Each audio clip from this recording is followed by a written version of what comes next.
Good morning students.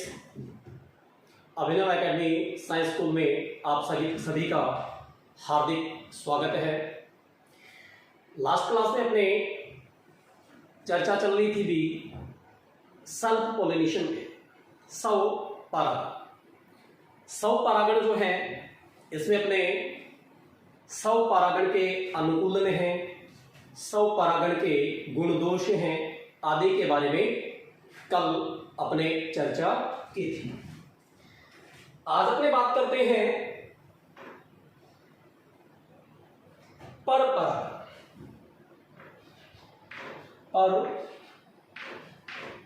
परागण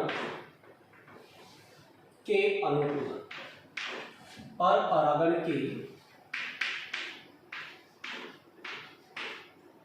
अनुकूलन या युक्ति, पर परागण के अनुकूलन या युक्ति। देखिए भी पर परागण के जो अनुकूलन है ये सब परागण के अनुकूलनों से विपरीत है। अनुकूलन या युक्तियां अपने बात करें तो पर परागण के लिए जो अनुकूलन या युक्तियां हैं वो कौन कौन सी है, जो स्व परागण को तो कम करती हैं और पर परागण को बढ़ावा देती है। यहाँ पे प्रश्न की लैंग्वेज कुछ इस तरह की हो सकती है जो आपको कुछ कंफ्यूज कर सकती है। जैसे प्रश्न पूछ लिया जाएगा आपको कि पादपों में स्व परागण को रोकने हेतु किन्हीं दो कार्य नीतियों का विवरण दीजिए। स्व परागण को रोकने हेतु तो वहां पे क्या आएगी, पर परागण की युक्तियां आ जाएगी। और आपसे पूछ लिया जाए कि पादपों में पर परागण को रोकने हेतु विकसित किन्हीं दो कार्य नीतियों के बारे में बताएं, तो वहां पे आपका क्या आ जाएगा, पर परागण को रोकने के लिए पूछे तो स्व परागण की युक्तियां दे देंगे, स्व परागण को रोकने के लिए पूछे तो पर परागण की युक्तियां दे देंगे। तो आज अपनी चर्चा करते हैं पर परागण के अनुकूलन या युक्तियां। पर परागण के बारे में हमने जानते हैं कि जब एक पौधे पर स्थित किसी पुष्प के परागकण उसी प्रजाति के अन्य पौधे पर स्थित पुष्प के वर्तिकाग्र तक पहुंचते हैं तो इसे क्या कहते हैं, पर परागण या क्रॉस पोलिनेशन। पर परागण या क्रॉस पोलिनेशन कि जब एक पुष्प के परागकण उसी प्रजाति के अन्य पादप पर स्थित किसी पुष्प को परागित करते हैं तो क्या कहलाता है, पर परागण या क्रॉस पोलिनेशन। अब क्रॉस पोलिनेशन के जो एडेप्टेशन है या पुष्पों के अंदर पाए जाने वाले वे अनुकूलन जो पर परागण को तो बढ़ावा देते हैं और स्व परागण को कम करते हैं, यानी पर परागण की संभावना बढ़ाएंगे और स्व परागण की संभावना को क्या करेंगे, कम करेंगे। पर परागण की संभावना को बढ़ाएंगे और स्व परागण की संभावना को क्या करेंगे, कम करेंगे। तो यहां पे अपने पर परागण के अनुकूलनों की बात करते हैं जो पुष्पों के अंदर पर परागण को तो बढ़ावा देते हैं लेकिन स्व परागण को कम करते हैं। ऐसे कुछ युक्तियों के, कुछ अनुकूलनों के बारे में अपने यहां चर्चा करते हैं। तो सबसे पहला अनुकूलन अपने लेके चलते हैं। जैसे स्व परागण में पहला अनुकूलन लिया था आपने द्विलिंगता या उभयलिंगता या बाइसेक्सुअलिटी, तो यहां पे क्या हो जाएगा, एक लिंगता, एक लिंगता, या इसे क्या कहेंगे, यूनिसेक्सुअलिटी।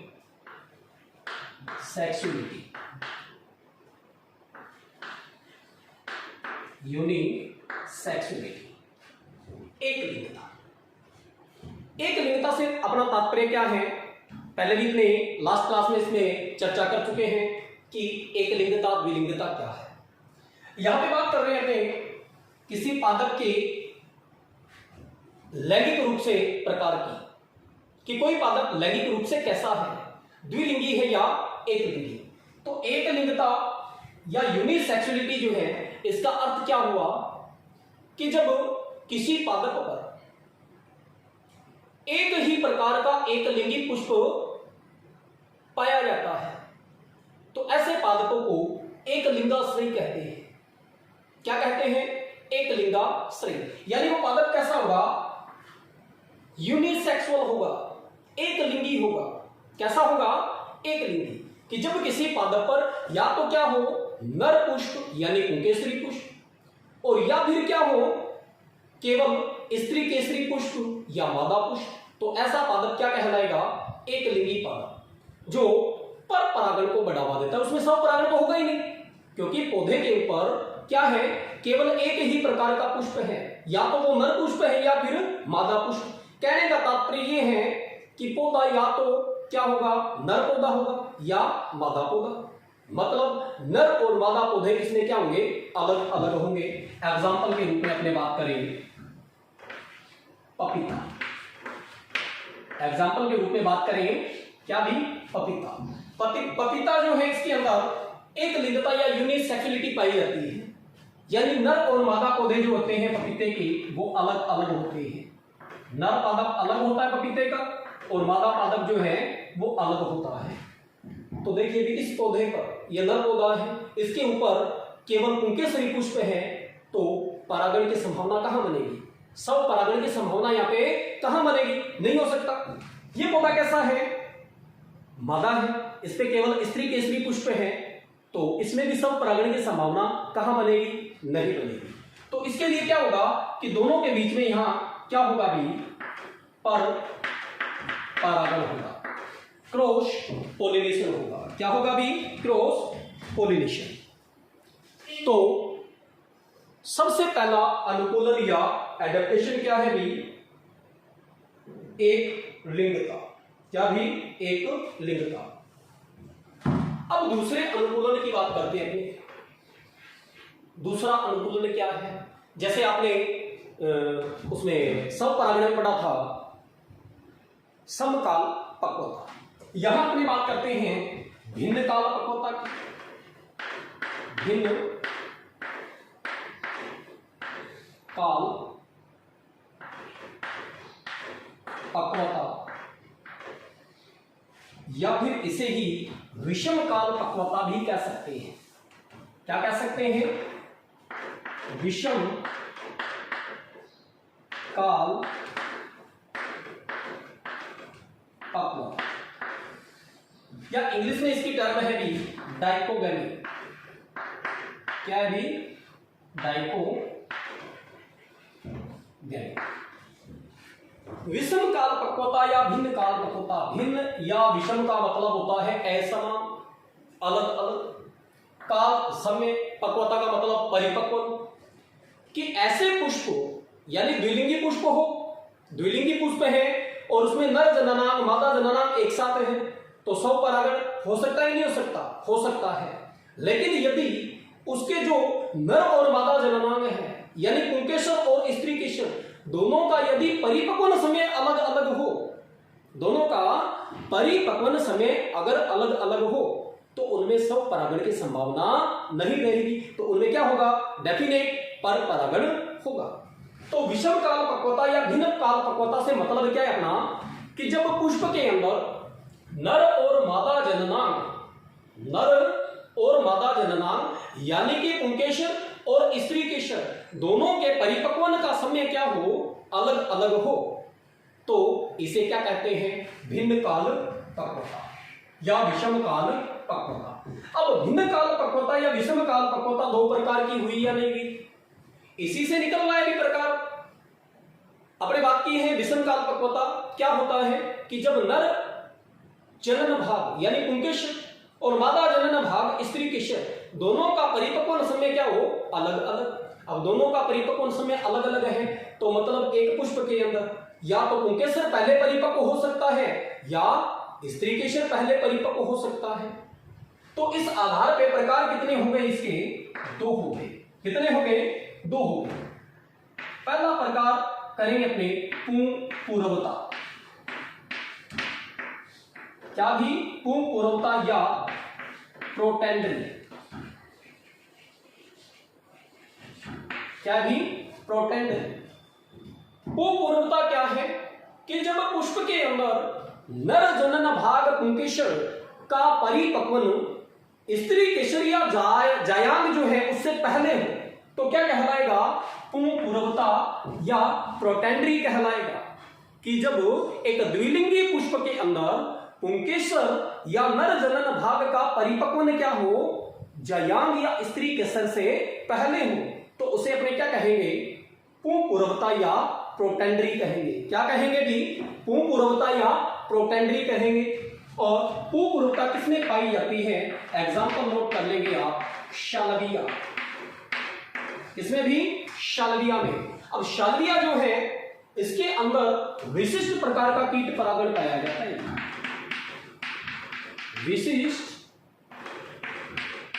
कीट परागण पाया जाता है इसमें।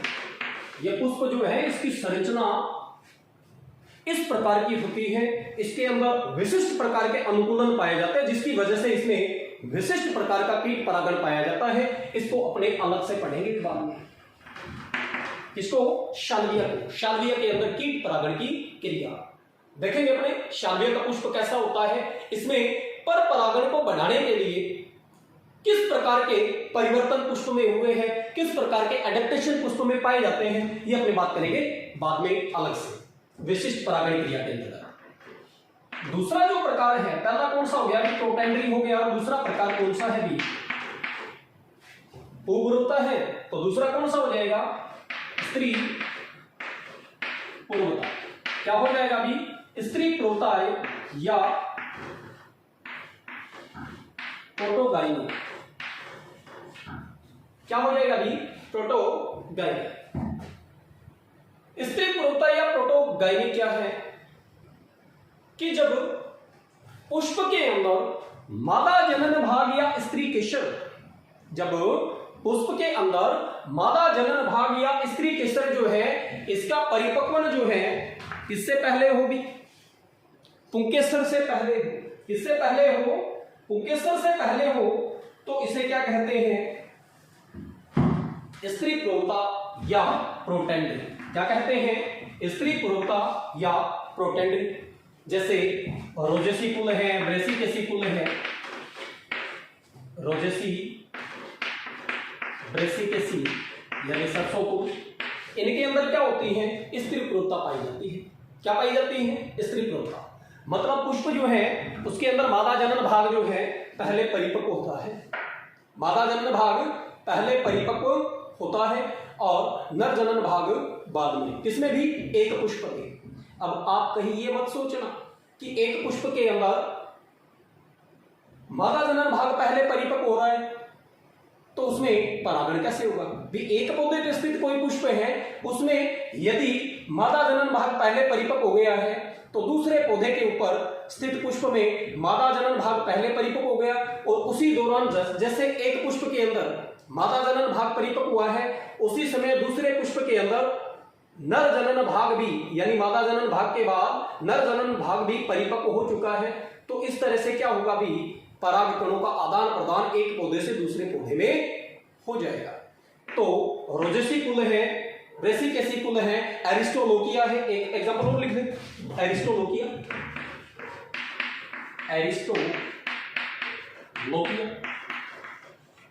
इनके अंदर क्या पाया जाता है भी, स्त्री पूर्वता पाई जाती है। क्या पाई जाती है, स्त्री पूर्वता।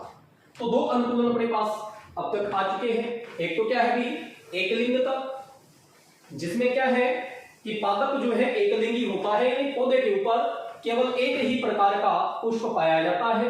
ऐसे पौधे को एकलिंगाश्रय कहते हैं, जैसे कि पपीता। विषम काल परिपक्वता में क्या होता है, नर और मादा जनन भाग जो है इनका परिपक्वन अलग अलग समय में होता है, अलग अलग समय में होता है। ये दो प्रकार का किए अपने, एक तो पुंपूर्वता और एक स्त्री पूर्वता। अब तीसरा प्रकार लेते हैं अपने, तीसरा प्रकार स्वबंध्यता। स्वबंध्यता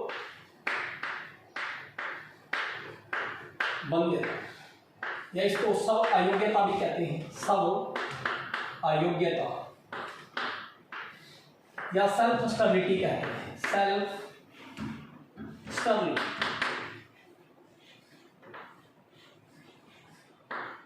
सेल्फ स्टेबिलिटी या स्व अयोग्यता। स्व अयोग्यता या स्वबंध्यता का अर्थ क्या है? स्वबंध्यता का अर्थ है कि एक पुष्प के परागकण किसी आनुवंशिक बाधा के कारण, यानी ऐसे उनके आनुवंशिक लक्षण है कि एक पुष्प के परागकण उसी पुष्प के वर्ती कागर पर अंकुरित ही नहीं होते, अंकुरित ही नहीं होते, तो उनमें स्वपरागण नहीं होगा, परपरागण ही होगा। इस गुण को क्या कहते हैं? स्वबंध्यता या स्व अयोग्यता। ये इंपोर्टेंट है भी, एक तो ये और एक और बताऊंगा मैं आपको बाद में, इसके हर्कोगैमी। ये दोनों आपको सिमिलर से लगते हैं और इनमें थोड़ा डिफरेंस है, तो इन दोनों पे प्रश्न आने की संभावना रहती है। स्वबंध्यता में तो क्या बात करते हैं कि जब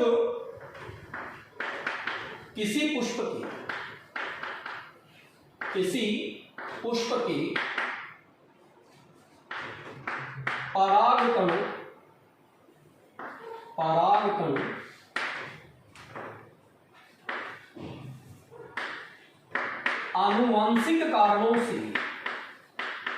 आनुवांशिक कारणों से उसी पुष्प के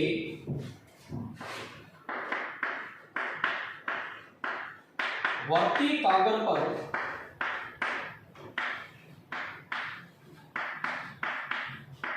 अंकुरित नहीं होते तो इसे स्वबंध्यता कहते हैं। यानी जब किसी एक पुष्प के परागकण उसी पुष्प के वर्ती कागर पर चाहे कौन जाए लेकिन अंकुरित नहीं होंगे आनुवंशिक कारणों से, यानी उनके अंदर ऐसा कुछ आनुवंशिक लक्षण पाया जाता है जिसकी वजह से उसी पुष्प के परागकण उसी पुष्प के वर्ती कागर पर अंकुरित नहीं हो पाते। जैसे कि ये वर्ती कागर है, क्या है जी? वर्ती कागर ये हो गया, ये वर्ती का ये अंडाशय, और यहां पे ये क्या है? पुंकेसर के ये परागकोश है।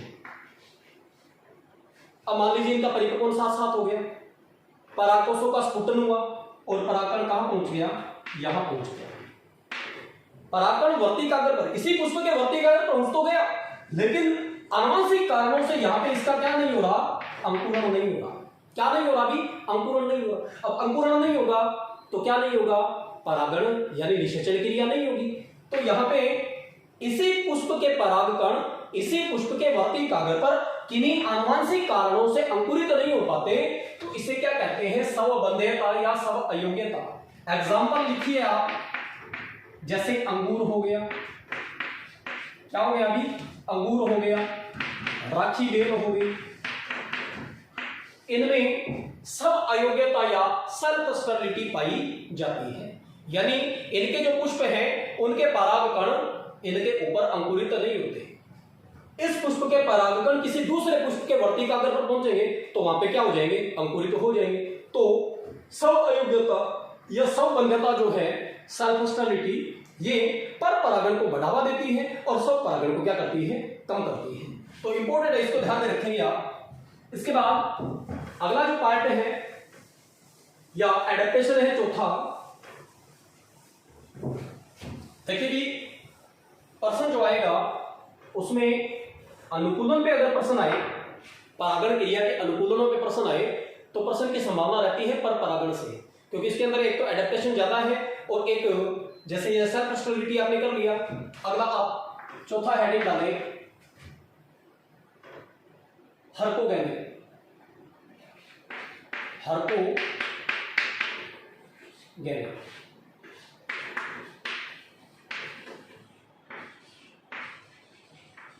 ये दोनों सिमिलर सी टर्म लगेगी आपको, तो इसलिए कंफ्यूजिंग है, तो यहां से प्रश्न आने की संभावना रहती है। जैसे आपने स्वबंध्यता में पढ़ा है कि प्राकृतिक आनुवंशिक कारणों से क्या नहीं हो रहा? परागकणों का अंकुरण उसी पुष्प के वर्ती कागर पर नहीं हो रहा, तो वो तो क्या थी? स्वबंध्यता। अब हर्कोगैमी जो है, हर्कोगैमी क्या है? क्या होता है? कुछ पुष्पों के अंदर ऐसे प्राकृतिक संरचनात्मक अवरोध पाए जाते हैं जो परागकणों और वर्ती कागर का मिलन नहीं होने देते। कुछ पुष्पों के अंदर ऐसे प्राकृतिक संरचनात्मक अवरोध पाए जाते हैं, बाधाएं पाई जाती है जो उसी पुष्प के पराग कणों को उसी पुष्प के वर्ती कागर तक पहुंचने में बाधा या रुकावट डालती है, जिसकी वजह से उसी पुष्प के परागकण उसी पुष्प की वर्ती कागर तक नहीं पहुंच पाते। तो इन प्राकृतिक बाधाओं के कारण यहां पे सब परागण की क्रिया रुक रही है और कौन सी हो रही है? पर परागण हो रही है। तो परिभाषा के रूप में लिखें,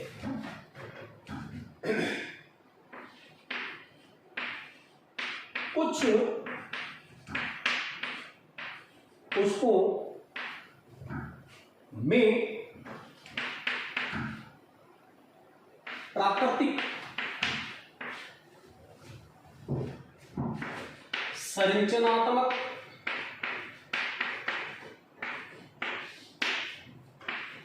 बाधाओं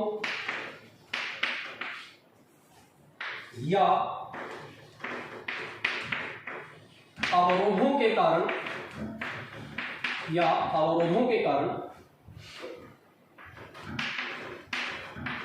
स्वपरागण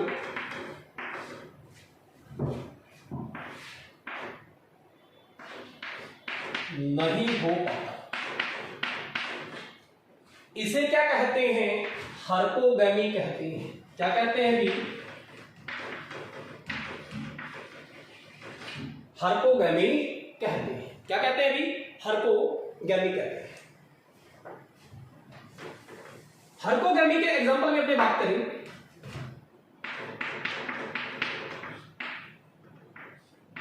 यहां पे क्या हो रहा है कि कुछ पुष्पों में प्राकृतिक संरचनात्मक अवरोधों के कारण स्वपरागण नहीं हो पाता। क्या नहीं हो पाता? स्वपरागण नहीं हो पाता। इसलिए इनमें क्या होता है भी? पर परागण होता है। क्या होता है इनमें? पर परागण। उदाहरण के तौर पे बात करें, एक फैमिली है भी कैरियोफिलेसी।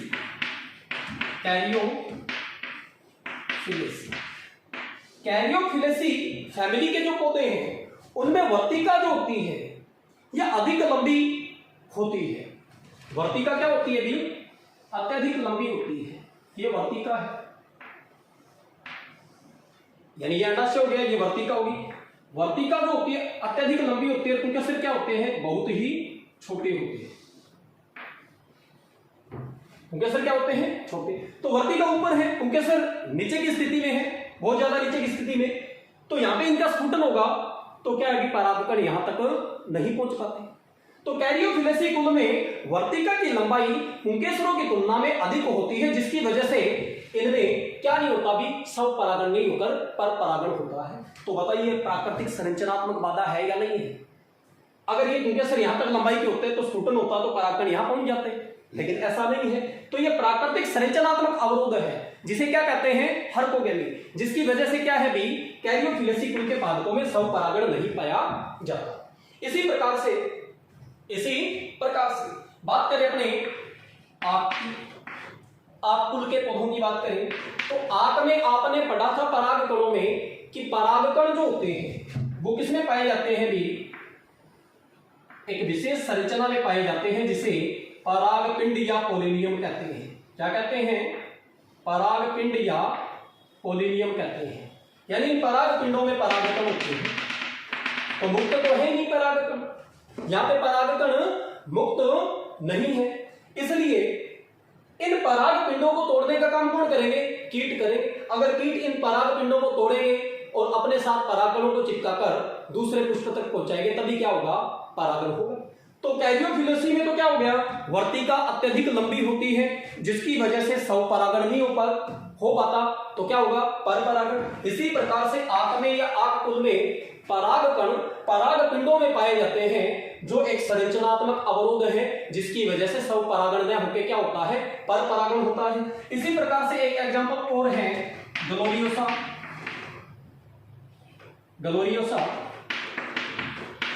इसमें पराग कोशों का स्फुटन इस प्रकार से होता है कि परागकण छिटककर पुष्प से दूर जाकर गिरते हैं। गलोरियोसा में पराग कोशों का स्फुटन इस प्रकार से होता है कि परागकण पुष्प से दूर जाकर गिरते हैं, इसलिए इनमें स्वपरागण नहीं हो पाता। तो ये क्या है भी? हर्कोगैमी। तो स्वबंध्यता और हर्कोगैमी में डिफरेंस क्या है कि स्वबंध्यता में तो प्राकृतिक आनुवंशिक कारणों से स्वयं के परागकण उसी पुष्प पर अंकुरित नहीं हो पाते। क्या कहलाता है? साउक बन देता। उदाहरण याद रखेंगे, अंगूर है, सेब है, राखी बेल है। अंगूर, सेब, राखी बेल। और हर्कोगैमी जो है इसके अंदर क्या है कि प्राकृतिक संरचनात्मक बाधाओं के कारण, इसके कारण भी संरचनात्मक बाधाओं के कारण परागकण जो है वो उसी पुष्प के वर्ती कागज तक पहुंच पाने में सक्षम नहीं होते, इसलिए इसे क्या कहते हैं, हर्कोगैमी।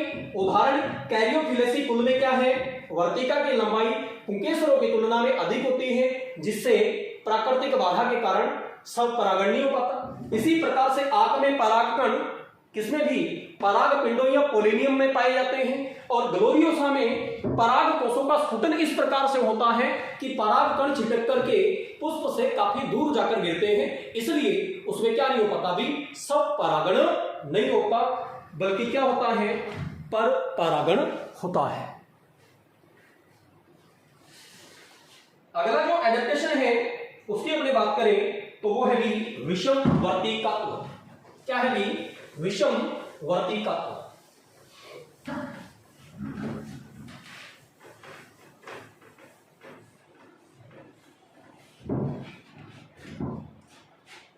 चार नंबर तक पढ़ लिए अपने। पांचवा, विषम वर्तिकात्व।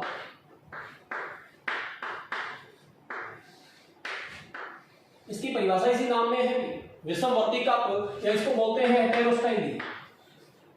हेटेरोस्टाइली,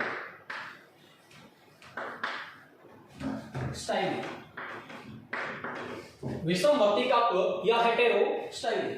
विषम का मतलब असमान, वर्तिकात्व, वर्तिकात्व इसको तोड़ेंगे अपने तो क्या होगा, वर्तिका तत्व। क्या होगा भी, वर्तिका तत्व। विषम असमान, वर्तिका तत्व यानी वर्तिका तत्वों में क्या भी, असमानता।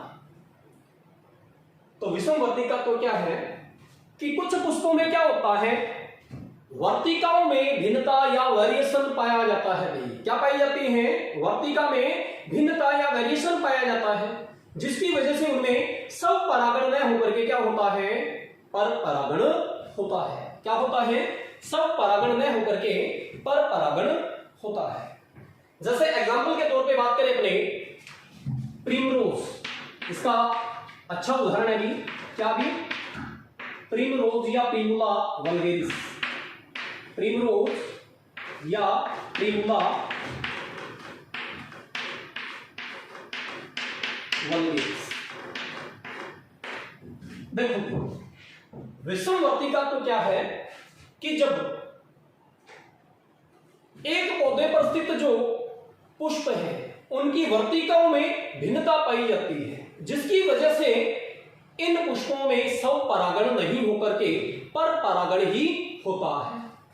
विषम वर्तिकात्व का अर्थ क्या है कि जब पुष्प की यानी विभिन्न जो पुष्प हैं उनकी वर्तिकाओं में क्या पाई जाती है, भिन्नता पाई जाती है, विषमता पाई जाती है, जिसे क्या कहते हैं, विषम वर्तिकात्व कहते हैं, हेटेरोस्टाइली कहते हैं। इसका एग्जांपल है भी प्रिमरोज। क्या है भी, प्रिमरोज। अब प्रिमरोज में बात करें तो प्रिमरोज में दो प्रकार के पुष्प पाए जाते हैं। कितने प्रकार के, दो प्रकार के।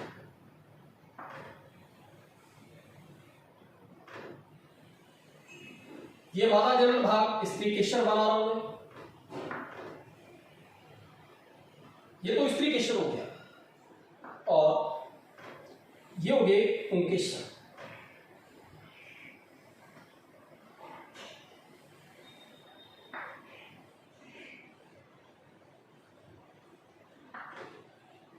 ये वर्तिका, वर्तिकाग्र, अंडाशय, पुतंतु और परागकोश। ये मान लीजिए अपने पास एक पुष्प है, इसका भी प्रिमरोज का, इसका भी प्रिमरोज का। एक पुष्प और बनाते हैं ऐसा ही,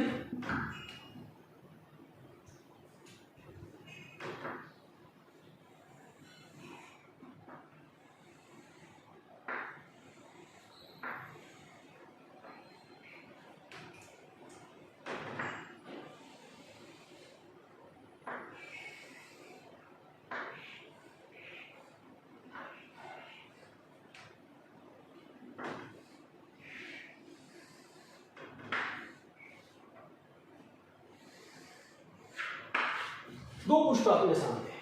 इनमें कुछ वेरिएशन दिखाई दे रहा है आपको। किसमें देखिए वर्तिका लंबी है और इसमें वर्तिका छोटी। इसमें पुंकेसर छोटे हैं तो इसमें क्या है, पुंकेसर लंबे। तो विषम वर्तिका कि जब वर्तिका तत्वों में भिन्नता पाई जाते हैं तो उसे क्या कहते हैं, विषम वर्तिकात्व या हेटेरोस्टाइली। जब वर्तिकात्व में या वर्तिका या स्टाइल एलिमेंट्स जो हैं इनमें क्या पाया जाए, वेरिएशन पाया जाए, तो उसे क्या कहेंगे, विषम वर्तिकात्व या हेटेरोस्टाइली। किसमें पाई जाती है, एग्जांपल क्या इसका, प्रिमरोज या प्रिमुला वल्गेरिस। इसमें देखिए दो प्रकार के पुष्प पाए जाते हैं। किसमें, प्रिमरोज या प्रिमुला। कितने प्रकार के पुष्प पाए जाते हैं, दो प्रकार के पुष्प पाए जाते हैं। एक तो वे पुष्प जिनकी वर्तिका लंबी और पुंकेसर छोटे, वर्तिका लंबी और पुंकेसर छोटे, इन पुष्पों को कहा जाता है भी पिन आइड पुष्प। क्या कहते हैं इनको, पिन आइड पुष्प। ध्यान रखेंगे कि वे पुष्प जिनमें वर्तिका की लंबाई क्या हो, अधिक हो, और पुंकेसर क्या हो, छोटे हो, ऐसे पुष्पों को क्या कहते हैं, पिन आइड पुष्प। और दूसरा पुष्प कौन सा है भी, वह पुष्प है जिसमें वर्तिका की लंबाई तो क्या है, कम है, और पुंकेसरों की अधिक। इस पुष्प को कहा जाता है थर्म आइड पुष्प। क्या कहते हैं इसको, थर्म आइड पुष्प।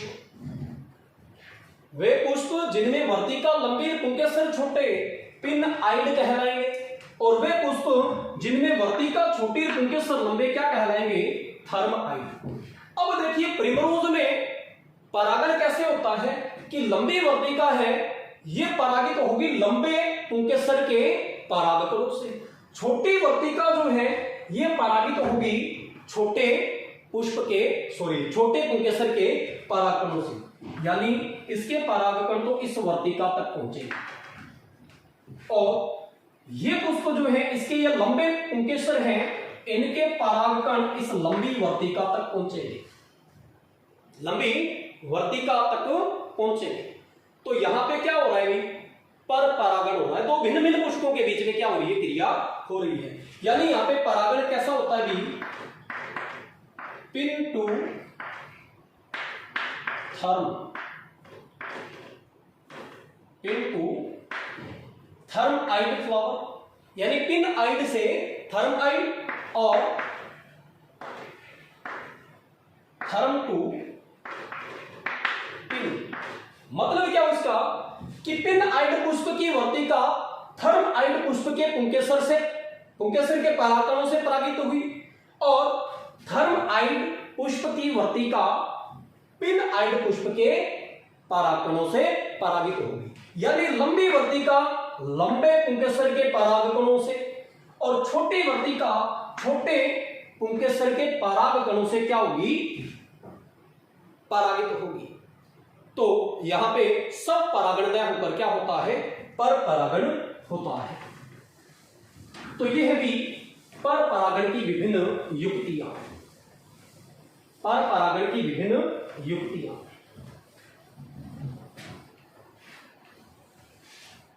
अब सब परागण और पर परागण जो है, सब परागण और पर परागण, इनमें कुछ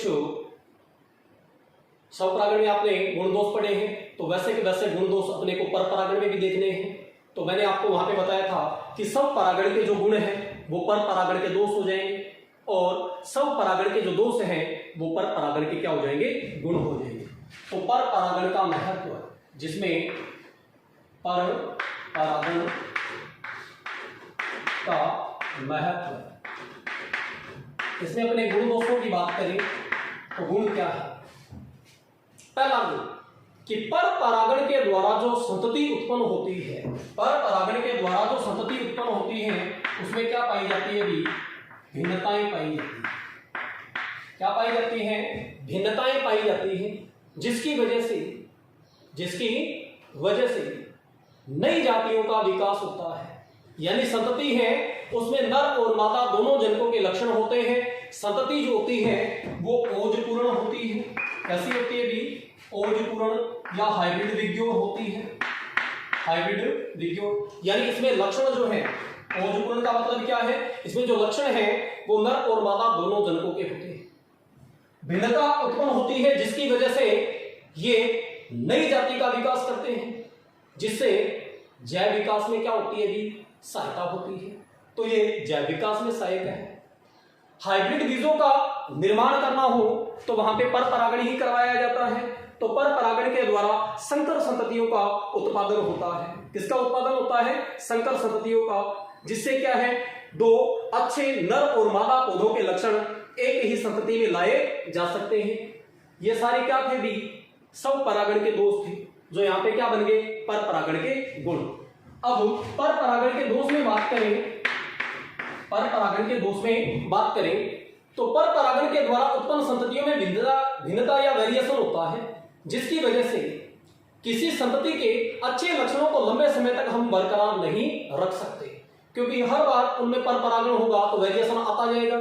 तो जो अच्छे लक्षण हैं उनको लंबे समय तक एक ही पीढ़ी में बनाए एक ही संतति में या प्रजाति में बनाए रखना क्या होता है भी, मुश्किल होता है। क्या होता है भी, मुश्किल होता है।